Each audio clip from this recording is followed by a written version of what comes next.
এখন কিন্তু বাজারে বেশ কাঁচা আম পাওয়া যাচ্ছে। এই গরমে কাঁচা আম আর পেয়ারা মশলায় মাখিয়ে খেতে কিন্তু বেশ ভালোই লাগে। প্রথমে পেয়ারার উপর থেকে ছিলকাটা ফেলে দিচ্ছি। একটা পিলার দিয়ে খুব সাবধানে ছিলকাটা ফেলে নেবেন।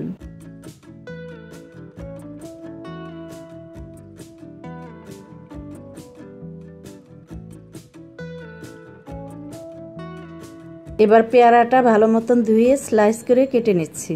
আপনারা আপনাদের পছন্দ মতন করে কেটে নেবেন। এইরকম একটা কাটার দিয়ে পেয়ারাগুলো একটু মোটা করে টুকরো করে নিচ্ছি। দেখবেন কাটার পর পেয়ারার টুকরোগুলো দেখতে বেশ ভালো লাগবে। পেয়ারাটা কেটে নেওয়ার পর একটা বাটিতে তুলে এবার নিচ্ছে একটা কাঁচা মিঠা আম। যারা বেশি টক জাতীয় আম খেতে পারেন তারা টক আম দিয়েও বানাতে পারবেন। উপর থেকে ছিলকাটা ফেলে ভালো মতন ধুয়ে পেয়ারার মতন করে আমটাও কেটে নিচ্ছি।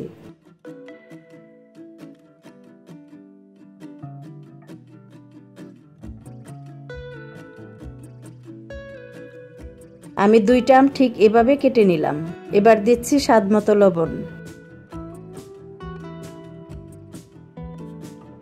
বিট লবণ দিচ্ছি সামান্য, সামান্য একটু গোলমরিচ গুঁড়া, সামান্য আদা ভাঙা শুকনা মরিচ, দিচ্ছি লাল মরিচ গুঁড়া সামান্য, 1 চা চামচ চিনি, একটা কাঁচামরিচ কুচি আর ধনিয়া পাতা কুচি সামান্য, দিচ্ছি চাট মশলা, শেষ পর্যায়ে দিচ্ছি কাসুন্দি, পরিমাণ মতো দিয়ে নেবেন। এবার সবকিছু চামচ দিয়ে ভালো মতন মিশিয়ে নিচ্ছি। বেশি টক আম হলে ঝাল আর চিনির পরিমাণটা আরো বাড়িয়ে দিবেন, দেখবেন খেতে ভালো লাগবে।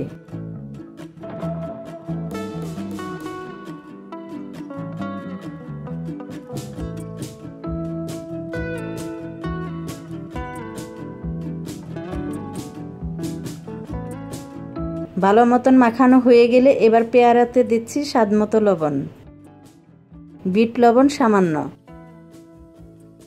সামান্য একটু গোলমরিচ গুঁড়া,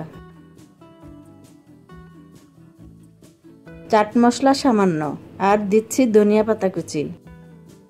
এবার দিয়ে দিচ্ছি পরিমাণ মতো কাসুন্দি। আমার কাছে বেশি পরিমাণে ঝাল আর কাসুন্দি দিয়ে পেয়ারা আর আম এভাবে মাখিয়ে খেতে বেশি ভালো লাগে।